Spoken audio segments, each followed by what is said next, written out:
Hello students, in this video I, Abhay Kumar, going to solve NCERT textbook problems 3.1 to 3.4 of chapter 3 current electricity for class 12 physics.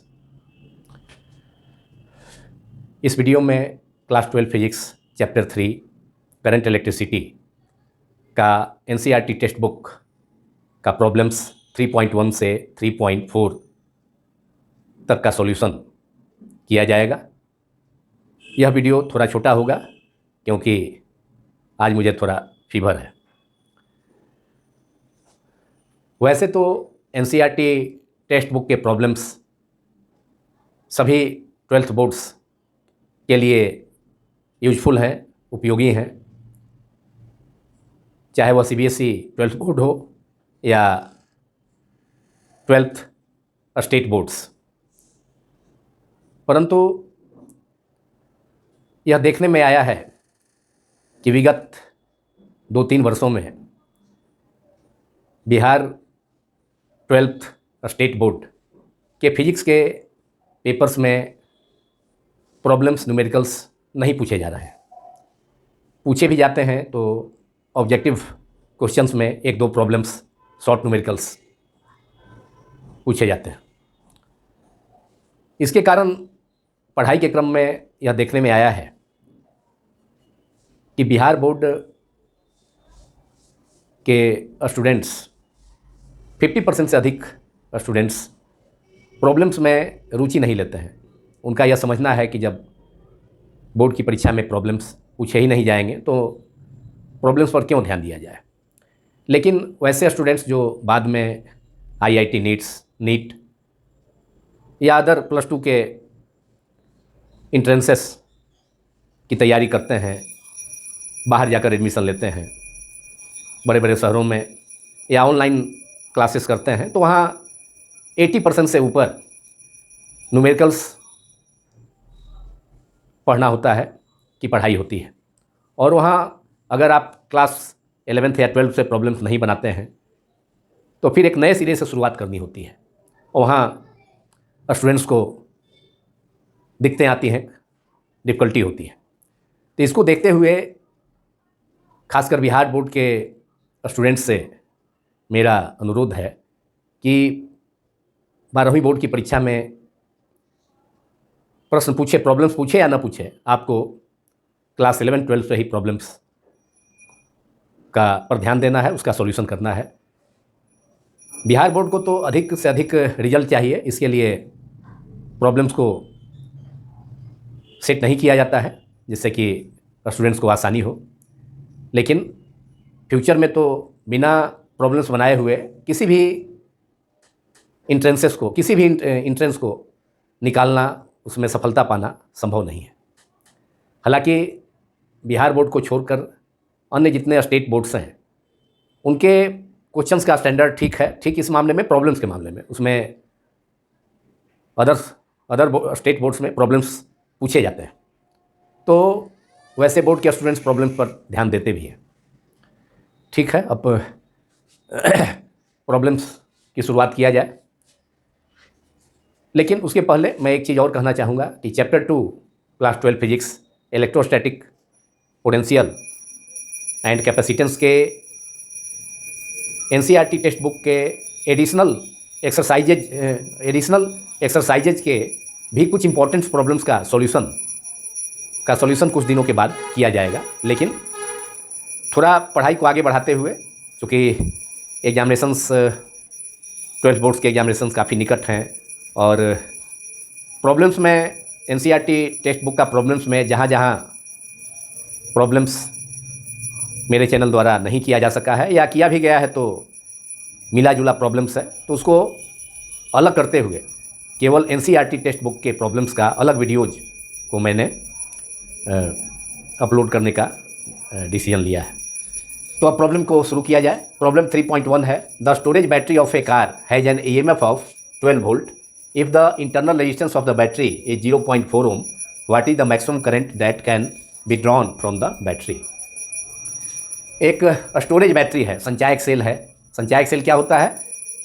संचायक cell एक secondary cell है, द्वितीयक cell है, जिसे charge करने के अलावा मतलब जब डिस्चार्ज हो जाएगा सेल तो उसको चार्ज भी किया जा सकता है। माने दोनों वर्क होता है। प्राइमरी सेल में केवल एक वर्क होता है।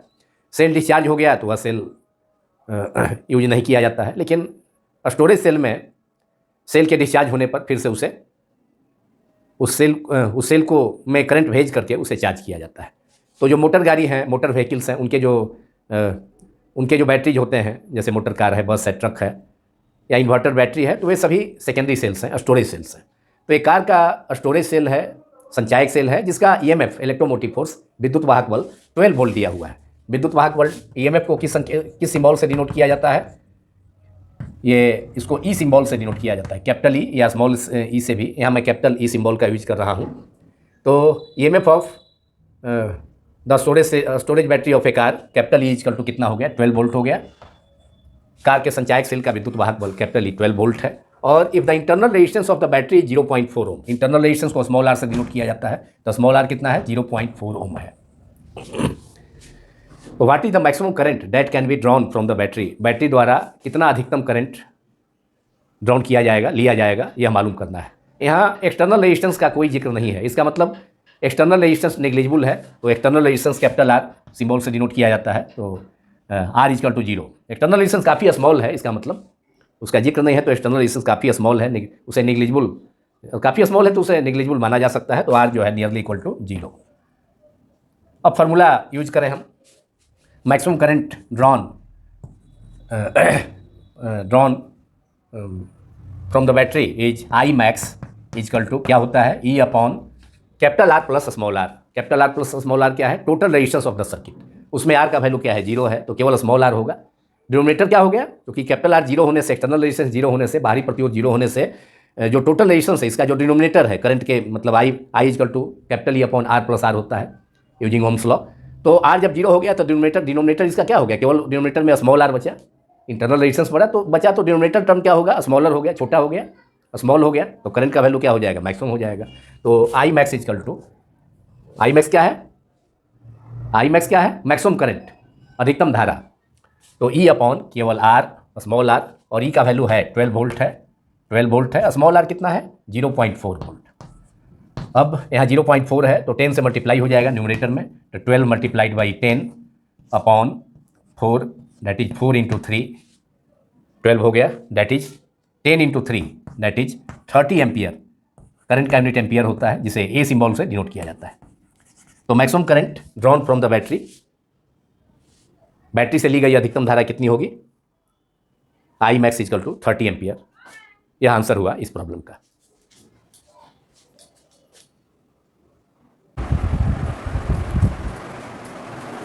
Now problem 3.2 NCERT text problem.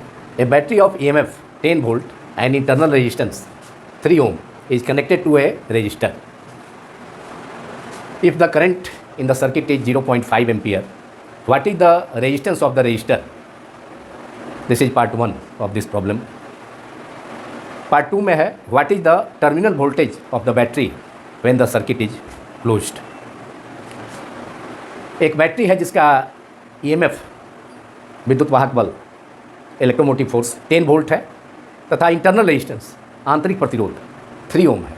मतलब EMF का सिंबल, सेल का EMF का सिंबल क्या होता है? कैपिटल ई और स्मॉल ई। यहाँ पर कैपिटल ई का यूज किया गया इसके प्रीवियस प्रॉब्लम में भी। तो capital E equal to 10 volt और एंड इंटरनल रेजिस्टेंस को, सेल का आंतरिक प्रतिरोध को स्मॉल आर से डिनोट किया जाता है। तो स्मॉल आर कितना है? 3 ओम है। अब इस सेल को एक रजिस्टर से, एक प्रतिरोधक से कनेक्ट किया गया है। If the current in the circuit दिया है, करंट सर्किट में कितना है? आई है, करंट का सिंबल आई होता है, स्मॉल आई या कैपिटल आई। यहाँ कैपिटल आई का यूज किया गया है। 0.5 एम्पियर, आई इक्वल टू 0.5 है। तो what is the, first part में है what is the resistance of the register, मतलब उस रजिस्टर का, उस प्रतिरोधक का रेजिस्टेंस, प्रतिरोध क्या होगा यह मालूम करना है। और रेजिस्टेंस को हम सिंबल से डिनोट करते हैं, रेजिस्टेंस को, प्रतिरोध को हम कैपिटल आर सिंबल से डिनोट करते हैं, वह मालूम करना है। और इस प्रॉब्लम के सेकेंड पार्ट में मालूम करना है what is the terminal voltage of the battery when the circuit is closed. जब सर्किट क्लोज्ड है, क्लोज सर्किट किसे कहा जाता है? जिसमें करंट फ्लो करता है, जिसमें बैटरी से करंट ड्रॉन किया जाता है, माने बैटरी से करंट ड्रॉन होता है और रजिस्टर के क्रॉस, करंट फ्लो करता है, तो ऐसे सर्किट को क्लोज सर्किट कहा जाता है। और जिस सर्किट में करंट फ्लो नहीं करता है, मतलब सेल से कोई धारा नहीं ली जाती है, सेल से बैटरी से कोई धारा कोई करंट ड्रॉन नहीं होता है, तो उसको ओपन सर्किट कहा जाता है। तो ओपन सर्किट में करंट I = 0 और क्लोज सर्किट में करंट फ्लो करेगा रजिस्टर से होकर के। तो रजिस्टर का रेजिस्टेंस मालूम करना है R, और पूरे टर्मिनल वोल्टेज, मतलब सेल का बैटरी का विभवांतर क्या है, टर्मिनल वोल्टेज क्या है, उसके दोनों टर्मिनल्स के बीच का, सेल के बैटरी के दोनों टर्मिनल्स के बीच में पोटेंशियल डिफरेंस क्या है, उसको टर्मिनल वोल्टेज कहा जाता है। तो टर्मिनल वोल्टेज या सेल का बैटरी का विभवांतर क्या है वह मालूम करना है। टर्मिनल वोल्टेज V = वाट। तो दो चीज़ हमको मालूम करना है इसमें, और इसको डायग्राम से भी रिप्रेजेंट किया जा सकता है। इस प्रॉब्लम को इस प्रॉब्लम के लिए डायग्राम भी स्केच किया जा सकता है। यहाँ पर एक सेल है, सेल का सिंबल दिया, दो वर्टिकल पैरेलल लाइन, एक बिग लाइन और सेकेंड स्मॉल लाइन। सेल का सिंबल क्या है, दो उदक रेखाएं, दो समानांतर उदक रेखाएं, एक लाइन बड़ा होगा तो दूसरा लाइन थोड़ा छोटा होगा। जो बिग लाइन होगा, बिग वर्टिकल लाइन, वह बैटरी के पॉजिटिव टर्मिनल को रिप्रेजेंट करता है, और जो स्मॉल लाइन होगा, छोटा लाइन जो होगा, वह बैटरी के या सेल के निगेटिव टर्मिनल को रिप्रेजेंट करता है। तो ये आपका सेल हो गया, जिसका EMF दिया है कितना, EMF है 10 वोल्ट। EMF को सेल का सिंबल दे करके EMF को उस सेल के ऊपर लिखा जाता है और रिप्रेजेंट किया जाता है, और इंटरनल रेजिस्टेंस को सेल के नीचे, तो R यहाँ रिप्रेजेंट कर दिया गया। इंटरनल रेजिस्टेंस 3 ओम है। अब इसको जोड़ दिया गया एक एक्सटर्नल रजिस्टर से। सपोज किया जाए एक्सटर्नल रजिस्टर यही है यहाँ पर, और इसका रेजिस्टेंस कितना है, एक्सटर्नल रेजिस्टेंस का R है। अब सर्किट क्लोज्ड हो गया, तो इससे होकर के करंट फ्लो करेगा रजिस्टर से होकर के।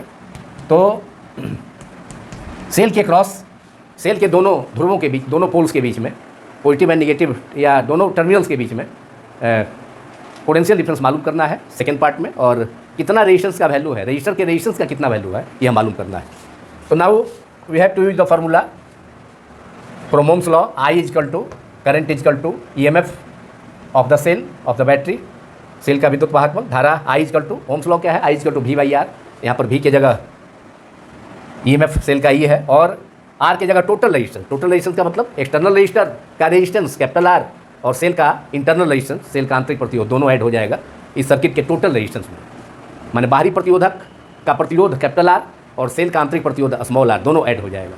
मतलब external resistance plus internal resistance दोनों मिल करके total resistance of the circuit, तो R + R।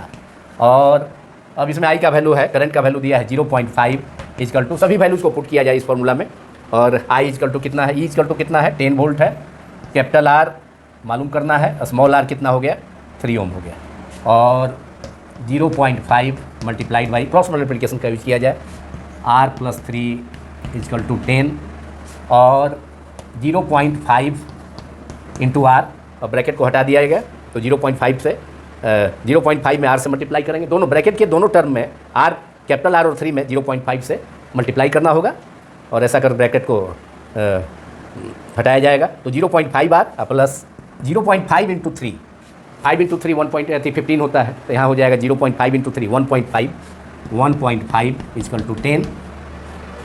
अब क्या होगा, अब इस साइड में, बोर्ड के लेफ्ट साइड में और 0.5 R वाले टर्म को अलग कर दिया जाए, सेपरेट कर दिया जाए, तो 10 - 1.5, 1 प्लस 1.5 लेफ्ट हैंड साइड में है, इसको RHS में ले जाएंगे, तो 10 - 1.5, 10 - 1.5, और 0.5 R = 8.5, therefore R = 8.5 / 0.5। Numerator and denominator दोनों में एक प्लेस पर डिसमल है, तो ये डिसमल कैंसिल हो गया। अब 5 से 85 कैंसिल होकर कितना हो गया, 17। तो हमको मालूम हो गया इस प्रॉब्लम 3.2 NCERT टेक्स्ट बुक का प्रॉब्लम का 3.2 का फर्स्ट पार्ट में एक्सटर्नल रेजिस्टेंस का वैल्यू कितना है, रजिस्टर का एक्सटर्नल रेजिस्टेंस कितना है, रजिस्टर का रेजिस्टेंस कितना है, जिसे एक्सटर्नल रेजिस्टेंस भी कहा जाता है, बाहरी प्रतिरोध भी कहा जाता है, तो R का वैल्यू कितना हो गया, 17 ओम। तो फर्स्ट पार्ट का आंसर मिल गया। अब सेकेंड पार्ट में क्या है, टर्मिनल वोल्टेज कितना होगा बैटरी का, तो ओम्स लॉ का यहाँ भी यूज करें, terminal voltage across the battery के दोनों टर्मिनल्स, पॉजिटिव टर्मिनल तथा निगेटिव टर्मिनल, बैटरी का धन ध्रुव तथा ऋण ध्रुव के बीच का विभवांतर, उसको टर्मिनल वोल्टेज कहा जाता है। तो क्या होगा terminal voltage of the battery, V = using Ohm's law, V = IR इससे भी हम मालूम कर सकते हैं, और नहीं तो टर्मिनल वोल्टेज के लिए एक और फार्मूला है, V = E - IR, उससे भी सेम रिजल्ट मालूम कर सकते हैं। लेकिन यहाँ पर V = IR का यूज यहाँ कर टर्मिनल वोल्टेज हम लोग ज्ञात करेंगे यहाँ पर। तो V = IR, तो I का वैल्यू है ही, I का वैल्यू दिया है प्रॉब्लम में 0.5, और एक्सटर्नल रेजिस्टेंस का वैल्यू कितना आ गया 17। अब कितना हो गया 17 × 0.5 8.5 वोल्ट हो गया टर्मिनल वोल्टेज। मतलब बैटरी का टर्मिनल वोल्टेज या बैटरी का विभवांतर कितना हो गया 8.5 वोल्ट, जो कि EMF कितना था शुरू में, जब सेल फुली चार्ज था, सेल पूर्णतः आवेशित था, तो उस समय EMF का वैल्यू कितना था 10 वोल्ट है। तो सेल का EMF क्या है, maximum value of potential difference है। सेल का EMF और कुछ नहीं, उस सेल का, उस बैटरी का महत्तम मैक्सिमम इलेक्ट्रोमोटिव फोर्स है, महत्तम सेल का महत्तम विद्युत वाहक बल है। अब जब सर्किट क्लोज हो गया, मतलब सर्किट सेल से होकर सेल से होकर करंट ड्रॉन हुआ, और रजिस्टर से होकर के, प्रतिरोध से होकर के जब करंट फ्लो करने लगा, तो ये क्लोज सर्किट हो गया। क्लोज सर्किट का मतलब जिस सर्किट में करंट फ्लो करता है, तब सेल का टोटल जो मैक्सिमम जो पोटेंशियल डिफरेंस EMF था 10 वोल्ट, वह घट के कितना रह गया 8.5 वोल्ट रह गया। इसलिए पोटेंशियल डिफरेंस V का वैल्यू EMF से क्या होगा, स्मॉल होगा during the discharging of a cell. लेकिन वही सेल को अगर चार्ज किया जाए, बाहर से करंट भेजा जाए, यहाँ तो सेल से करंट आ रहा है इस सर्किट में रेजिस्टेंस से होकर, लेकिन चार्जिंग के केस में इस सेल में करंट हम बाहर से भेजेंगे पॉजिटिव टर्मिनल से होकर के, तो उस सिचुएशन में पोटेंशियल सेल का जो टर्मिनल वोल्टेज होगा भी, वह EMF से क्या होगा बढ़ जाएगा, तो वह चार्जिंग के केस में।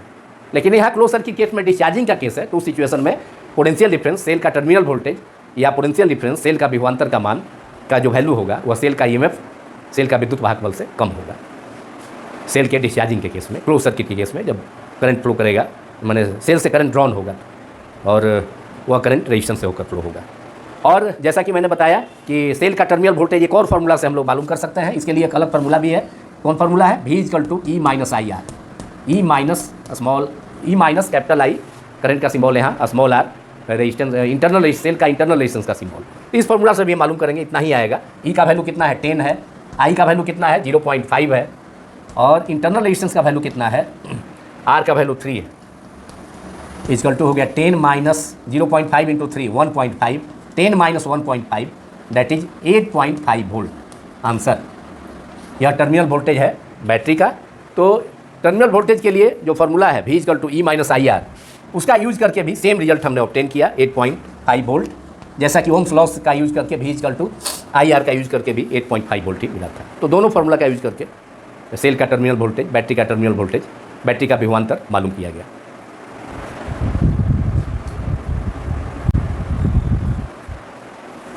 Now problem 3.3 NCERT text book chapter 3 current electricity. Part as 3 resistors R1 = R1 = 1 ohm, R2 2 ohm and R3 3 ohm are combined in series. What is the total resistance of the combination? यहाँ पर 3 resistors हैं, 3 प्रतिरोधक हैं जिनका resistances दिया हुआ है। कितना, R1 फर्स्ट रजिस्टर का रेजिस्टेंस R1, पहले प्रतिरोधक का प्रतिरोध 1 ohm है। सेकेंड रजिस्टर का रेजिस्टेंस R2 = 2 ohm है। थर्ड रजिस्टर का रेजिस्टेंस, तीसरे प्रतिरोधक का प्रतिरोध R3 = 3 ohm है, और इसको सीरीज कनेक्शन में जोड़ा गया है। तो टोटल रेजिस्टेंस इस कम्बिनेशन का क्या होगा सीरीज कनेक्शन में, यह मालूम करना है। तीनों प्रतिरोधों के श्रेणी क्रम संयोजन, सीरीज कनेक्शन ऑफ 3 रेजिस्टेंसेस का और रजिस्टर्स का टोटल रेजिस्टेंस कितना होगा, यह मालूम करना है।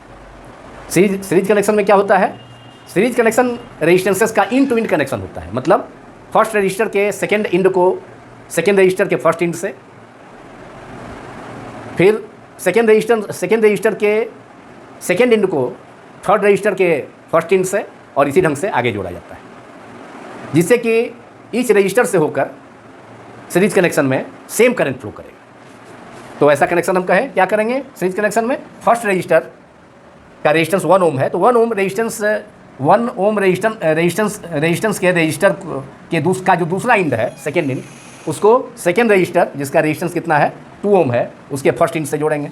अब ये 2 ohm का हो गया, ये 1 ohm का रजिस्टर है फर्स्ट R1 = अब इसको कनेक्ट कर दिए 2 ohm के रजिस्टर से, ये 2 ohm हो गया, और फिर 2 ओम रजिस्टर का जो सेकेंड इंड है, दूसरा छोर है, दूसरा सिरा, उसको थर्ड रजिस्टर के फर्स्ट इंड से कनेक्ट करेंगे। तो यहाँ थर्ड रजिस्टर हो गया R3, ये थर्ड रजिस्टर R3, इसका वैल्यू कितना है 3 ओम है। तो ये सीरीज कनेक्शन हो गया। अब ईच रजिस्टर से होकर सेम करंट फ्लो करेगा। अगर इस कनेक्शन को मतलब तीनों जो रजिस्टर्स है, तीनों जो प्रतिरोध है, उसके सीरीज कनेक्शन को अगर एक सप्लाई बैटरी से, डीसी बैटरी से कनेक्ट कर दिया जाए, तो यहाँ सपोज करते हैं इंड ए है और यहाँ लास्ट में इंड सी है, जिसके बीच दोनों इंड्स मतलब दोनों पॉइंट्स ए एंड सी के बीच में 3 रजिस्टर्स, जिनका रेजिस्टेंसेस कितना है 1 ओम, 2 ओम एंड 3 ओम है, सीरीज कनेक्शन में है। तो अगर सप्लाई ये बैटरी से जोड़ा जाए, एक डीसी बैटरी से जोड़ा जाए, जो कि दिया है प्रॉब्लम में पार्ट बी में, if the combination is connected to a battery of EMF 12 volt and negligible internal resistance, obtain the potential drop across each resistor. Each resistor के क्रॉस पोटेंशियल डिफरेंस कितना होगा 1 ओम के across, 1 ohm resistor के cross potential difference V1 suppose कर लेंगे, तो V1 का value मालूम करना है, 2 ओम के क्रॉस V2 मालूम करना है, और 3 ओम रजिस्टर के क्रॉस, 3 ओम के प्रतिरोधक के क्रॉस विभवांतर V3 मालूम करना है। तो बैटरी से जोड़ दिए, जिसका EMF कितना है 12 वोल्ट है, लेकिन इंटरनल रेजिस्टेंस कितना है 0 है। EMF is equal to 12 volt, लेकिन इस सेल का इंटरनल रेजिस्टेंस बैटरी का कितना है 0 है। तो वैसी सिचुएशन में सेल का जो EMF होगा वही इसका टर्मिनल वोल्टेज के भी बराबर होगा, E इक्वल टू V हो जाएगा। जब इंटरनल रेजिस्टेंस नेग्लिजिबल है 0 है, तो उस स्थिति में सेल का जो टर्मिनल वोल्टेज होगा, सेल का जो विभवांतर होगा, वह सेल के EMF के इक्वल होगा। तो E equal to V, supply voltage भी इतना ही हो जाएगा, 12 वोल्ट भी हो जाएगा जितना कि सेल का EMF है। ये जोड़ दिया गया बैटरी से, तीनों रजिस्टर्स के सीरीज कनेक्शन को जोड़ दिया गया, किससे 12 वोल्ट की बैटरी से जोड़कर पोटेंशियल डिफरेंस सेटअप किया गया ए एंड सी पॉइंट के बीच में। तो ये पॉइंट चूंकि बैटरी के पॉजिटिव टर्मिनल से कनेक्टेड है, इसलिए पॉजिटिव पोटेंशियल पर होगा, और इस कनेक्शन का मतलब 3 रजिस्टर्स के सीरीज कनेक्शन का जो सेकेंड इंड है वह बैटरी के निगेटिव टर्मिनल से कनेक्टेड है, तो इसलिए सी पॉइंट जो होगा वह निगेटिव पोटेंशियल पर होगा। इस प्रकार ए एंड सी पॉइंट्स जिसके क्रॉस 3 रजिस्टर्स को सीरीज कनेक्शन में कनेक्ट किया गया है, तो उनके क्रॉस पोटेंशियल डिफरेंस होगा, और पोटेंशियल डिफरेंस किसके प्रोपोर्शनल होगा करंट के, अकॉर्डिंग टू ओम्स लॉ। तो इसलिए करंट फ्लो करेगा ईच रजिस्टर से होकर आई, सेकंड से भी, पहले से 1 ओम के रजिस्टर से भी आई, 2 ओम के रजिस्टर से भी आई, 3 ओम के रजिस्टर से भी आई। और इस प्रकार एक्सटर्नल सर्किट में भी कितना करंट फ्लो करेगा, जो बैटरी से प्रोड्यूस उत्पन्न होने वाला करंट है वही current, same current series connection में फ्लो करता है। लेकिन सीरीज कनेक्शन में रेजिस्टेंसेस के, प्रतिरोधों के सीरीज कनेक्शन में पोटेंशियल डिफरेंस अलग अलग होता है। अगर जितने भी रेजिस्टेंसेस दिए हुए हैं, जितने भी प्रतिरोध दिए हुए हैं, प्रतिरोधक दिए हुए हैं, उनके प्रतिरोधों का मान अलग अलग हो, तो उनके क्रॉस पोटेंशियल डिफरेंस भी क्या होता है, उन प्रतिरोधों के सिरों का विभवांतर भी अलग अलग होता है। तो R1 ओम के रेजिस्टेंस के क्रॉस पोटेंशियल डिफरेंस कितना हो गया V1 हो गया, 2 ओम रेजिस्टेंस के क्रॉस कितना हो गया पोटेंशियल डिफरेंस V2 हो गया, और 3 ओम रेजिस्टेंस के क्रॉस पोटेंशियल डिफरेंस कितना हो गया V3 हो गया। और V1 plus V2 plus V3 या किसके इक्वल हो जाएगा, वह सेल का EMF या सेल का जो सप्लाई वोल्टेज है, potential difference, terminal voltage V के इक्वल हो जाएगा। तो V equal to V1 plus V2 plus V3 series connection में पोटेंशियल डिफरेंस अलग अलग होगा अगर रेजिस्टेंस का वैल्यू अलग अलग है, लेकिन करंट का वैल्यू सेम होगा। ईच रजिस्टर से होकर, प्रत्येक प्रतिरोध से होकर सीरीज कनेक्शन में, प्रतिरोधों का सीरीज कनेक्शन में, श्रेणी क्रम संयोजन में प्रत्येक रजिस्टर से होकर करंट सेम फ्लो करेगा, जैसा कि यहाँ पर देखा जा सकता है। 1 ओम के रजिस्टर से भी आई, 2 ओम के रजिस्टर से भी आई, 3 ओम के रजिस्टर से भी आई। लेकिन सप्लाई वोल्टेज या सेल का जो EMF है उसका डिस्ट्रीब्यूशन हो जाता है, जितने भी रेजिस्टेंसेस कनेक्ट हैं सीरीज कनेक्शन में, उनमें यहाँ 3 रेजिस्टेंसेस हैं, 3 प्रतिरोध जुड़े हुए हैं, 3 रजिस्टर्स। तो ईच रजिस्टर के क्रॉस ऑल 3 रजिस्टर्स में, मतलब ये जो सप्लाई वोल्टेज होगा वह 3 पार्ट्स में डिवाइड हो जाएगा, V1 V2 एंड V3, और वह टोटल V के इक्वल हो जाएगा सप्लाई वोल्टेज के, सेल का सप्लाई वोल्टेज। तो V equal to V1 plus V2 plus V3। अब हम पहला पार्ट में क्या करना है, फर्स्ट पार्ट में टोटल रेजिस्टेंस सीरीज कनेक्शन में मालूम करना है, मतलब 3 रेजिस्टेंसेस के सीरीज कनेक्शन में टोटल और इक्विवेलेंट रेजिस्टेंस कितना होगा, कुल प्रतिरोध कितना होगा, समतुल्य प्रतिरोध कितना होगा, तीनों प्रतिरोधकों के श्रेणी क्रम संयोजन का, वह मालूम करना है। तो उसके लिए फॉर्मूला काफ़ी आसान, RS equal to series connection में टोटल रेजिस्टेंसेस के सीरीज कनेक्शन में श्रेणी क्रम संयोजन में कुल प्रतिरोध का formula RS equal to R1, यहाँ 3 रजिस्टर्स है तो तीनों का अलग अलग resistance R1 plus R2 plus R3, तीनों का सम कर दीजिए, आंसर आ जाएगा। और R1 कितना है 1 ओम, R2 कितना है 2 ओम, R3 कितना है 3 ओम, तो कितना हो गया 3 + 2 + 1 5 ओम, 3 + 2 5 + 1 6 ओम। टोटल रेजिस्टेंस सीरीज कनेक्शन में तीनों रजिस्टर के टोटल रेजिस्टेंसेस सीरीज कनेक्शन में 3 रजिस्टर्स का कितना हो गया 6 ओम हो गया। तीनों प्रतिरोधकों के श्रेणी क्रम संयोजन का कुल प्रतिरोध और समतुल्य प्रतिरोध, इक्विवेलेंट रेजिस्टेंस और total resistance of the series connection of 3 resistors is RS 3 given resistors 1 ohm 2 ohm and 3 ohm is RS equal to 6 ohm. तो फर्स्ट पार्ट का तो आंसर हो गया इस प्रॉब्लम का। अब सेकेंड पार्ट में है कि if the combination is connected to a battery of EMF 12 volt, इस सीरीज कनेक्शन ऑफ 3 रजिस्टर्स को बैटरी मतलब 12 वोल्ट के EMF और इंटरनल रेजिस्टेंस 0 के सेल से बैटरी से जोड़ा जाए, तो ईच रजिस्टर के क्रॉस, ईच प्रतिरोधक के सिरों के बीच का ईच रजिस्टर के क्रॉस पोटेंशियल डिफरेंस, मतलब प्रत्येक प्रतिरोधक के सिरों के बीच विभवांतर कितना होगा, जो कि हमने सपोज किया है V1 V2 V3, यह मालूम करना है V1 V2 V3। तो यहाँ ओम का नियम मतलब ओम्स लॉ का यूज करेंगे, V इक्वल टू IR। लेकिन उसके पहले हमको करंट चाहिए कि सर्किट में टोटल करंट कितना फ्लो कर रहा है। टोटल करंट कितना है हमने सपोज किया है I, ओम्स लॉ से ही I equal to total current through the circuit, मतलब परिपथ से बहने वाली प्रवाहित होने वाली कुल धारा I equal to E upon R, ohm's law से V equal to IR, therefore I equal to V by R. यहाँ E बराबर V है, सेल का EMF सेल का टर्मिनल वोल्टेज के बराबर है, इसलिए कि सेल का इंटरनल रेजिस्टेंस क्या है 0 है। तो I इक्वल टू क्या हो जाएगा E बाई आर, ई की जगह V हो गया V बाई आर। V कितना है, V सप्लाई वोल्टेज कितना है, सेल का EMF है 12 और प्रतिरोध के टोटल रेजिस्टेंस कितना हो गया, कुल प्रतिरोध का मान, कुल प्रतिरोध कितना हो गया सीरीज कनेक्शन में, total resistance of the series connection of 3 register 6 ओम है। तो 12/6 that is 6 into 2 that is 12, तो 2 एम्पियर। करंट का सिंबल एम्पियर होता है, जिसे ए सिंबल से डिनोट किया जाता है। तो करंट हमको मालूम हो गया कि सर्किट में सीरीज कनेक्शन ऑफ 3 रजिस्टर्स के इस सर्किट में कितना करंट, टोटल करंट फ्लो करेगा, तो कितना है 2 एम्पियर। अब ओम्स लॉ का यूज करें फिर से एक बार, तो potential difference across 1 ohm register कितना हो जाएगा, सपोज हमने किया है V1, तो V1 इक्वल टू क्या हो जाएगा I इंटू R1, क्योंकि सीरीज कनेक्शन में करंट सेम होता है। तो V1 इक्वल टू क्या हो गया, 1 ओम के रजिस्टर, 1 ओम का जो रजिस्टर है उसका रेजिस्टेंस 1 ओम है, तो उसके सिरों के बीच का विभवांतर, उसके क्रॉस जो पोटेंशियल डिफरेंस होगा PD across 1 ohm resistor, V1 equal to I into R1। I कितना हो गया 2 एम्पियर एंड R1 कितना हो गया 1 ओम, तो 2 into 1 that is 2 volt. Volt को V सिंबल से डिनोट किया जाता है।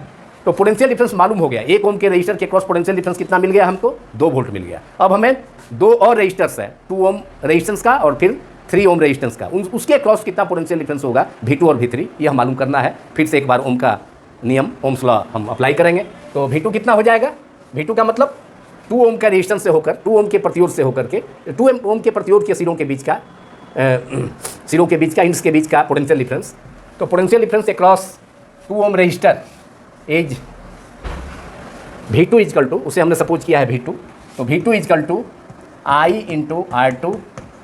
I का वैल्यू कितना है सर्किट में 2 एम्पियर, R2 कितना है, सेकेंड जो रजिस्टर है उसका रेजिस्टेंस कितना है, दूसरे प्रतिरोधक का प्रतिरोध 2 ओम है, तो 2 इंटू 2 4 वोल्ट हो गया, 4 वोल्ट, जिसे केवल V सिंबल से डिनोट किया जा सकता है।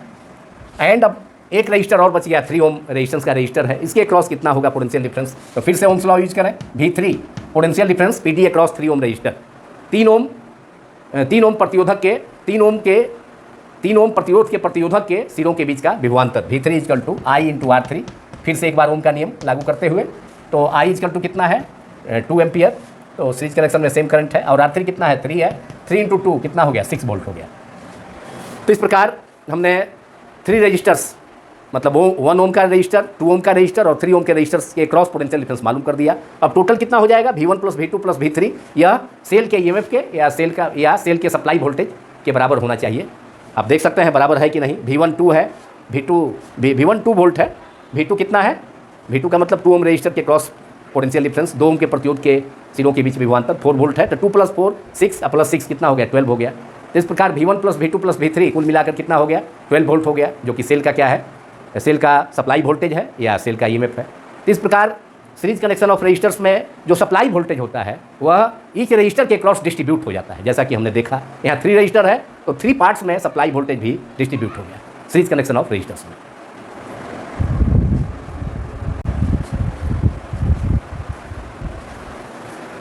अब problem 3.4 part A, 3 resistors of resistances 2 ohm 4 ohm and 5 ohm are combined in parallel. 3 resistances, 3 resistors हैं, 3 प्रतिरोधक हैं जिनके रेजिस्टेंसेस कितने हैं, R1 इक्वल टू 2 ओम, जिनके प्रतिरोध हैं R1 2 Om, R2 4 ohm and R3 5 ओम। वे तीनों पैरेलल कनेक्शन में हैं। पैरेलल कनेक्शन इसे हिंदी में समानांतर क्रम संयोजन कहा जाता है। तो what is the total resistance of the combination. Parallel connection में क्या होता है, पैरेलल कनेक्शन में जितने भी रजिस्टर्स होते हैं, जितने भी प्रतिरोधक होते हैं, उसके वन इंड को, उसके एक सिरे को एक कॉमन पॉइंट पर कनेक्ट किया जाता है, जबकि दूसरे इंड्स को, जितने भी प्रतिरोधक हैं उनके दूसरे इंड्स को, दूसरे सिरे को सभी प्रतिरोधकों के, सभी रजिस्टर्स के, ऑल रजिस्टर्स के सेकेंड इंड्स को, दूसरे सिरे को सेकेंड कॉमन पॉइंट पर जोड़ा जाता है, जिससे कि करंट का, टोटल करंट सर्किट में जो फ्लो होगा, तो टोटल करंट का तो डिवीजन हो जाए ईच रजिस्टर से होकर, मतलब ईच रजिस्टर से होकर पैरेलल कनेक्शन ऑफ रजिस्टर्स में अलग अलग करंट फ्लो करता है, लेकिन ईच रजिस्टर के क्रॉस प्रत्येक प्रतिरोधक के सिरों पर विभवांतर का मान, पोटेंशियल डिफरेंस सेम होता है। Potential difference across each resistor remains the same in parallel connection of resistors, but there are different currents through different resistors in parallel connection of resistors. तो प्रतिरोधकों के समानांतर क्रम संयोजन में प्रत्येक प्रतिरोधक से होकर अलग अलग धारा प्रवाहित होती है, लेकिन प्रत्येक प्रतिरोधक के सिरों पर उसके क्रॉस पोटेंशियल डिफरेंस, विभवांतर का मान समान होता है। तो यहाँ पर थ्री रजिस्टर्स है, जिसका रेजिस्टेंसेस कितना है, R1 = 2 ओम, R2 कितना है 4 ओम, R3 कितना है 5 ओम है, R3 = 5 ओम, और इसे पैरेलल कनेक्शन में जोड़ा गया है। तो इसका माने टोटल रेजिस्टेंस कितना होगा, कुल प्रतिरोध कितना होगा, या समतुल्य प्रतिरोध कितना होगा, वह मालूम करना है पार्ट ए में। और पार्ट बी में क्या है, if the combination is connected to a battery of EMF 20 volt and negligible internal resistance, determine the current through each resistor and total current drawn from the battery. इस problem का 3.4 का part B में है कि तीनों, मतलब three resistors के parallel connection को किससे कनेक्ट किया जाता है, एक बैटरी से कनेक्ट किया जाता है जिसका इलेक्ट्रोमोटिव फोर्स 20 वोल्ट है और इंटरनल रेजिस्टेंस नेग्लिजिबल है, that is internal resistance small r = 0। तो उस सिचुएशन में क्या होगा, बैटरी का जो EMF होगा वह उस बैटरी के पोटेंशियल टर्मिनल वोल्टेज या पोटेंशियल डिफरेंस के इक्वल होगा, मतलब E = V होगा अगर उस सेल का, उस बैटरी का इंटरनल रेजिस्टेंस 0 होगा। इसके प्रीवियस प्रॉब्लम में भी ऐसा सिचुएशन आया था। तो अब इसका डायग्राम से भी स्केच कर लें पैरेलल कनेक्शन थ्री रजिस्टर्स का, जिसमें कि जितने भी रजिस्टर्स हैं उनके एक इंड को एक कॉमन पॉइंट पर कनेक्ट किया जाता है, जबकि जितने भी रजिस्टर्स हैं उनके सेकेंड इंड को, दूसरे सिरे को दूसरे कॉमन पॉइंट पर कनेक्ट किया जाता है। यहाँ थ्री रजिस्टर्स हैं जिनका वैल्यू कितना है 2 ओम है। तो 2 ओम का रेजिस्टेंस, 2 ओम रजिस्टर का, 2 ओम प्रतिरोधक का जो एक सिरा है वह एक बिंदु पर, माने एक पॉइंट पर कनेक्टेड होगा और बाकी जितने भी रजिस्टर्स हैं उनके साथ, जैसे R2 = 4 ओम है, तो 4 ओम का भी वन इंड, 2 ओम के 4 ओम रजिस्टर का भी एक इंड जो है, वन इंड, वह 2 ओम रजिस्टर के जो फर्स्ट इंड है उसके साथ कनेक्टेड होगा एक ही जगह पर। तो यहाँ पर ये हो गया, कितना हो गया, इस रेजिस्टेंस का वैल्यू है सेकेंड रेजिस्टेंस का 4 ओम, इसका प्रतिरोध है, रेजिस्टेंस का वैल्यू है सेकेंड रजिस्टर के रेजिस्टेंस का 4 ओम, और थर्ड रजिस्टर का रेजिस्टेंस कितना है 5 ओम है, ये 5 ओम है, ये 5 ओम रेजिस्टेंस का वैल्यू हो गया थर्ड रजिस्टर का। तीसरे प्रतिरोधक के प्रतिरोध का वैल्यू R3 = 5 ओम है। तो इसका भी पहला जो इंड है वह 2 ओम और 4 ओम रेजिस्टेंसेस के फर्स्ट इंड से ही कनेक्टेड है, माने एक ही जगह पर तीनों का मतलब 2 ओम 4 ओम और 5 ओम का के रजिस्टर्स का जो रजिस्टर्स हैं उनके जो फर्स्ट इंड है वह एक पॉइंट पर कनेक्टेड है, एक कॉमन पॉइंट सपोज कर दिया जाए, यह कॉमन पॉइंट M है, कैपिटल M। और सेकेंड इंड, तीनों रजिस्टर्स के जो सेकेंड इंड है 2 ओम का, 4 ओम का, 5 ओम का, इसको दूसरे कॉमन पॉइंट पर कनेक्ट किया जाता है, ये दूसरे कॉमन पॉइंट पर होगा, जिससे कि ईच रजिस्टर के क्रॉस ईच प्रतिरोधक के सिरों का जो विभवांतर होगा, पोटेंशियल डिफरेंस, वह सेम होगा, इक्वल होगा, और वह सेल का, बैटरी का जो सप्लाई वोल्टेज है उसके इक्वल होगा। मतलब 2 ओम के रजिस्टर के क्रॉस भी V होगा जो कि 20 वोल्ट है, 4 ओम रजिस्टर के क्रॉस भी वही होगा भी 20 वोल्ट, और थर्ड जो ये रजिस्टर है 5 ओम का रेजिस्टेंस का, उसके क्रॉस भी पोटेंशियल डिफरेंस उतना ही होगा, भी ही होगा, कॉमन पोटेंशियल डिफरेंस हो जाता है पैरेलल कनेक्शन में। ये पॉइंट सेकेंड कॉमन पॉइंट को हम सपोज करते हैं, जहाँ पर कि थ्री रजिस्टर्स का सेकेंड पॉइंट को, सेकेंड इंड्स को कनेक्ट किया गया है, वह कॉमन पॉइंट N है। अब पार्ट बी में कहता है कि इसको सप्लाई वोल्टेज से जोड़ा गया है, माने एक बैटरी से जिसका EMF कितना है 20 वोल्ट है और इंटरनल रेजिस्टेंस 0 है। तो उस सिचुएशन में जब इंटरनल रेजिस्टेंस 0 है तो सेल का जो EMF होगा, सेल का जो EMF इलेक्ट्रोमोटिव फोर्स जिसे हिंदी में विद्युत वाहक बल कहा जाता है, तो वह किसके बराबर हो जाएगा? उस सेल का टर्मिनल वोल्टेज या टर्मिनल वोल्टेज और पोटेंशियल डिफरेंस, मतलब उस सेल का विद्युत वाहक बल उस सेल के विभवांतर के बराबर होगा अगर सेल का इंटरनल रेजिस्टेंस आंतरिक प्रतिरोध क्या है? 0 है, जैसा कि प्रश्न में है। तो ई बराबर भी हो जाएगा, जो कि कितना है? 12 वोल्ट की बैटरी है, तो सप्लाई वोल्टेज 12 वोल्ट हो गया। और यह सप्लाई वोल्टेज तीनों रजिस्टर के क्रॉस क्या होगा? मतलब सप्लाई वोल्टेज या 12 वोल्ट तीनों रजिस्टर के क्रॉस सेम सप्लाई वोल्टेज होगा, पोटेंशियल डिफरेंस सेम होगा, दैट इज 12 वोल्ट का, जो कि बैटरी का सप्लाई वोल्टेज है। तो ये पैरेलल कनेक्शन का सबसे बड़ी विशेषता है कि पैरेलल कनेक्शन में पोटेंशियल डिफरेंस ईच क्रॉस, मतलब ईच रजिस्टर के क्रॉस क्या होता है? प्रत्येक प्रतिरोधक के सिरों का विभवांतर समान होता है, लेकिन उनसे होकर धारा अलग अलग प्रवाहित होती है, क्योंकि करंट का डिस्ट्रीब्यूशन होगा। बैटरी से जो करंट आई होगा वह डिस्ट्रीब्यूट हो जाएगा। यहाँ 3 रजिस्टर्स है, तो 3 पार्ट्स में, मतलब I1 से होकर कितना करंट फ्लो करेगा? I1 मतलब 2 ओम के रजिस्टर से होकर कितना करंट फ्लो करेगा? I1। फिर 4 ओम का जो सेकेंड रजिस्टर है, 4 ओम का प्रतिरोध है, उससे होकर कितना करंट फ्लो करेगा? कितनी धारा फ्लो करेगी? I2। और फिर जो थर्ड आपका रजिस्टर है, तीसरा प्रतिरोधक, जिसका रेजिस्टेंस कितना है? प्रतिरोध 5 ओम है, इससे होकर कितना करंट फ्लो करेगा? सपोज कर लिया जाए I3 है, तो I1 I2 I3 हमको मालूम करना है। तीनों रजिस्टर्स, 3 रजिस्टर से फ्लो करने वाला करंट का वैल्यू, और टोटल रेजिस्टेंस फर्स्ट पार्ट में, इस प्रॉब्लम के फर्स्ट पार्ट में टोटल रेजिस्टेंस से पैरेलल कनेक्शन ऑफ 3 रजिस्टर्स का मालूम करना है, तीनों प्रतिरोधों के श्रेणी क्रम संयोजन का कुल प्रतिरोध, और सेकेंड पार्ट में ईच रजिस्टर से होकर कितना करंट फ्लो करेगा, जिसको हमने सपोज किया I1 I2 I3 का वैल्यू मालूम करना है। प्रत्येक प्रतिरोधक से बहने वाली, प्रवाहित होने वाली धारा मालूम करना है। तो पार्ट ए का सॉल्यूशन करते हैं। पैरेलल कनेक्शन के लिए फार्मूला हमारा है टोटल रेजिस्टेंस के लिए, वह कितना है? पैरेलल कनेक्शन में, मतलब रेजिस्टेंसेस के पैरेलल कनेक्शन में, प्रतिरोधों के श्रेणी क्रम समानांतर क्रम संयोजन में टोटल रेजिस्टेंस का जो रेसिप्रोकल होता है 1/RP। आरपी क्या है? टोटल रेजिस्टेंस है, और इफेक्टिव रेजिस्टेंस है, और इक्विवेलेंट रेजिस्टेंस है in parallel connection of 3 resistors. तीनों प्रतिरोधों के पैरेलल समानांतर क्रम संयोजन का कुल प्रतिरोध कितना है? RP है। P फॉर पैरेलल, P किसके लिए है? पैरेलल के लिए। R क्या है? टोटल रेजिस्टेंस है। तो 1/RP equal to 1/R1 plus 1/R2 plus 1/R3। और इसे एक डायरेक्ट फार्मूला भी मिल सकता है। R1 R2 1/R1 1/R2 1/R3 तीनों का एलसीएम लेने पर क्या हो जाएगा? R1 R2 R3। तो इसका एक डायरेक्ट फार्मूला भी निकल सकता है, shortcut formula. RP equal to R1 R2 1/RP है, RP करेंगे तो रेसिप्रोकल हो जाएगा, डिनोमिनेटर का टर्म ऊपर चला जाएगा। R1 R2 R3, अब उसके बाद R1 R2 plus R1 R3 plus R2 R3। तो इस फार्मूला से भी हम टोटल रेजिस्टेंस मालूम कर सकते हैं सीरीज कनेक्शन ऑफ 3 रजिस्टर्स के लिए। R1 R2 R3 का वैल्यू रख देंगे तो इसे और भी जल्दी इस प्रॉब्लम का सॉल्यूशन हो जाएगा। तो RP equal to direct formula क्या हो गया? Shortcut formula R1 R2 R3 upon R1 R2 plus R1 R3 plus R2 R3 denominator में। लेकिन यहाँ फार्मूला हमने लिखा है 1/RP equal to 1/R1 plus 1/R2 plus 1/R2।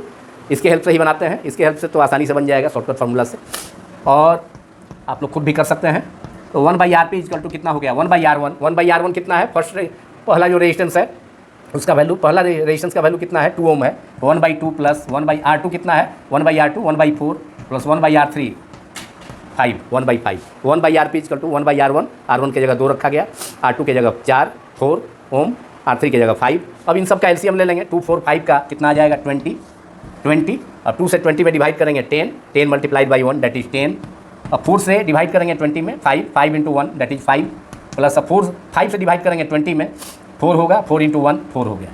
कितना हो गया? 10 plus 5 15 plus 4 19 upon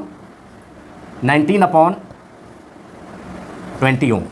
total resistance का वैल्यू 19 अपॉन 20 हो गया कौन? 1/RP। इसलिए RP देयरफॉर RP कितना हो जाएगा? टोटल रेजिस्टेंस हो जाएगा in parallel connection of 3 resistors. तीनों प्रतिरोधों के समानांतर क्रम संयोजन में कुल प्रतिरोध कितना हो जाएगा? 1/RP आ गया 19/20, इसलिए RP क्या हो जाएगा? उसका उल्टा रेसिप्रोकल हो जाएगा। RP इक्वल टू 20/19, 20 अपॉन 19 ओम का सिंबल ओमेगा होता है जिसका हमने यूज़ किया। तो ये आंसर हो गया। Total resistance RP equal to in parallel connection of 3 resistors, तीनों प्रतिरोधों के समानांतर क्रम संयोजन में कुल प्रतिरोध का मान कितना आ गया? RP equal to total resistance in parallel connection of 3 resistors, RP equal to 20 upon 19 ohm. तो फर्स्ट पार्ट का तो आंसर आ गया। अब हमें क्या मालूम करना है सेकेंड पार्ट में?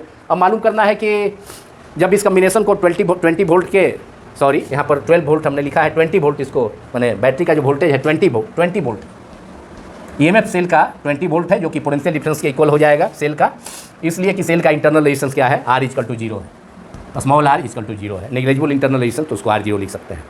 तो जब इस पैरेलल कनेक्शन 3 रजिस्टर्स के पैरेलल कनेक्शन को 20 वोल्ट के सप्लाई से जोड़ा जाए तो 20 वोल्ट ईएमएफ के सप्लाई वोल्टेज से बैटरी से जोड़ा जाए तो कनेक्ट किया जाए तो ईच रेजिस्टेंस मतलब ईच रजिस्टर से होकर प्रत्येक प्रतिरोधक से होकर कितना धारा कितना करंट फ्लो करेगा। I1 2 ओम से I1 हमने सपोज किया है, 4 ओम के रेजिस्टेंस से I2 सपोज किया है, 5 ओम के रेजिस्टेंस से I3 किया है। तो I1 I2 और I3 का मान वैल्यू मालूम करना है और इसके अलावा टोटल करंट कितना होगा इस सर्किट में।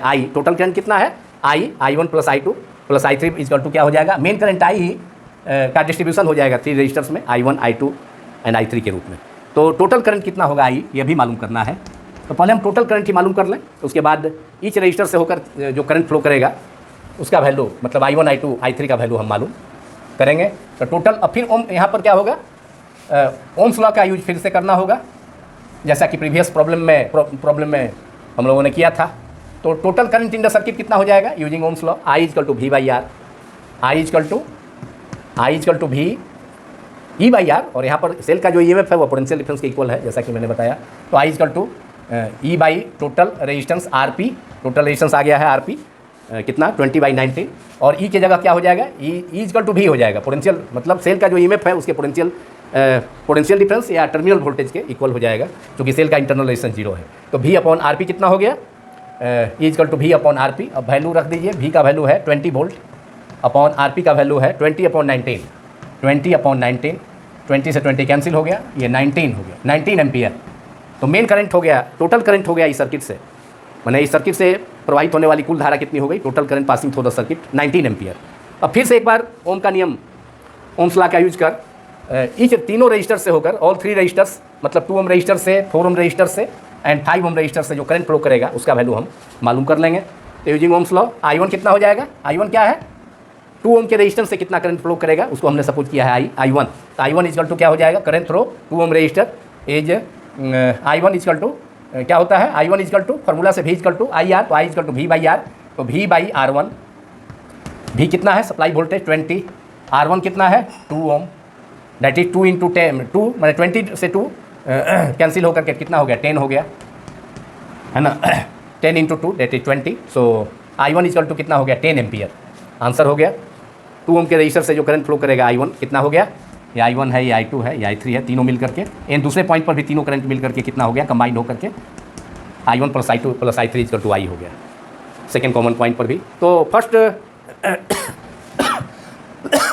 रजिस्टर जिसका रेजिस्टेंस कितना है 2 ओम है, 2 ओम के प्रतिरोध से कितनी धारा प्रवाहित होगी 10 एम्पियर। अब सेकेंड रजिस्टर से मालूम किया जाए, सेकेंड रजिस्टर से जिसका वैल्यू कितना है 4 ओम का है वैल्यू, सेकेंड रजिस्टर के रेजिस्टेंस का वैल्यू 4 ओम है, तो उससे करंट कितना हमने रिप्रेजेंट किया है I2।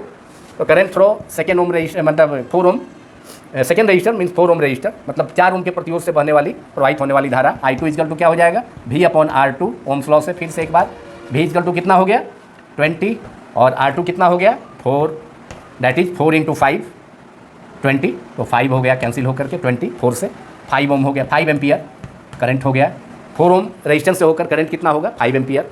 अब लास्ट में मालूम करना है 5 मतलब 5 ओम का तीसरा रजिस्टर है, थर्ड रजिस्टर 5 ओम का, 5 ओम प्रतिरोध का तीसरा प्रतिरोधक है थर्ड रजिस्टर, उससे करंट कितना फ्लो करेगा। तो हमने कितना सपोज किया है I3 is the current through 5 ohm register.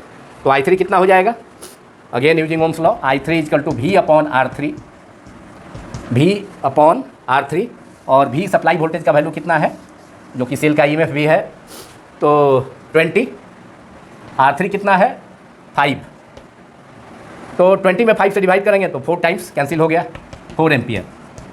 अब टोटल करंट मतलब इंडिविजुअल करंट्स मतलब ऑल 3 रजिस्टर्स में जो करंट फ्लो कर रहा है 2 ओम के रजिस्टर से करंट हो गया मतलब I1 equal to 2 ampere 19 ampere 10 ampere 19 ampere तो टोटल करंट है, ये आप लोग लिख लें total current I in the circuit, total current in the circuit I equal to 19 ampere.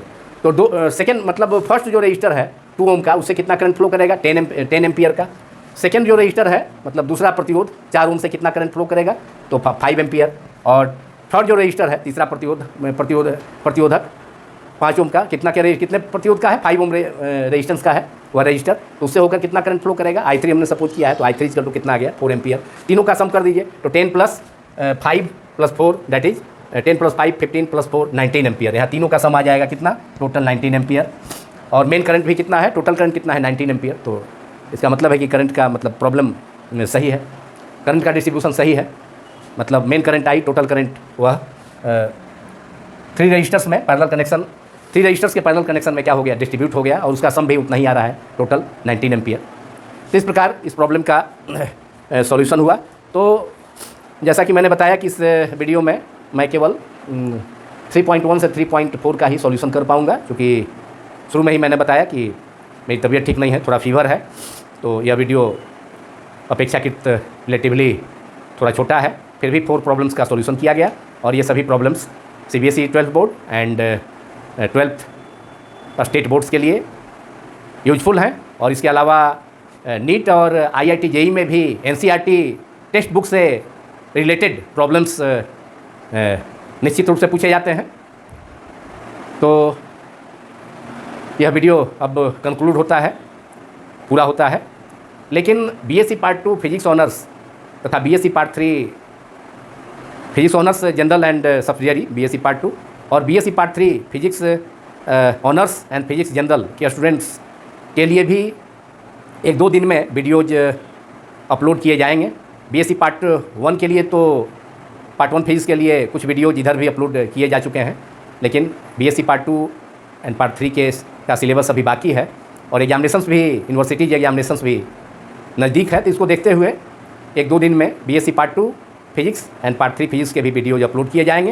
हालांकि इधर कुछ दिनों से मेरी तबीयत ठीक नहीं चल रही है, लेकिन फिर भी आप लोगों का एग्जामिनेशन नज़दीक है, इसको देखते हुए मैं न केवल 11-12 बल्कि graduation classes BSc part 1, part 2, part 3 के स्टूडेंट्स के लिए भी वीडियोज़ को अपलोड किया है, कर रहा हूँ। Thank you very much.